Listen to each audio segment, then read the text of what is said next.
আগের সরকারি ভালো আছিল হিসাব করলে চাচা যেয়া বুঝলেন এখন ভাতও খাইতাম পারি না যেয়া 100 টাকা কেজি নতুন আলু নতুন। আমরা যারা গরিব মানুষ আছি অনেক ভোগান্তির মধ্যে পড়ছি।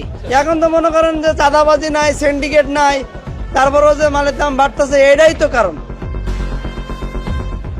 রাজধানী সহ সারা দেশে নিত্যপণ্য ও কাঁচাবাজারে দ্রব্যমূল্য ঊর্ধ্বমুখীতে হাঁসফাঁস অবস্থা সাধারণ মানুষের। নিত্য প্রয়োজনীয় পণ্যের দাম বিভিন্ন সময়ে কিছুটা ওঠানামা করলেও কাঁচাবাজার ছুটছে লাগামহীনভাবে। কচুরমুখী 70 টাকা, পেঁপে 40 টাকা, আর কোনো কাঁচা তরকারির দাম কম নেই। হঠাৎ করে এই ঊর্ধ্বমুখী কেন দামের? কাঁচা তার সবজির দাম বাড়ার কারণে হলে বন্যার কারণে। আলুর কেজি 100 টাকা করে কেজি। 100 টাকা কেজি নতুন আলু নতুন। আমরা তো মনে করেন কালগিরি বিক্রি করেছি 110 টাকা পেঁয়াজ, কিনছিলাম 105 টাকা, 110 টাকায় বিক্রি করছিলাম।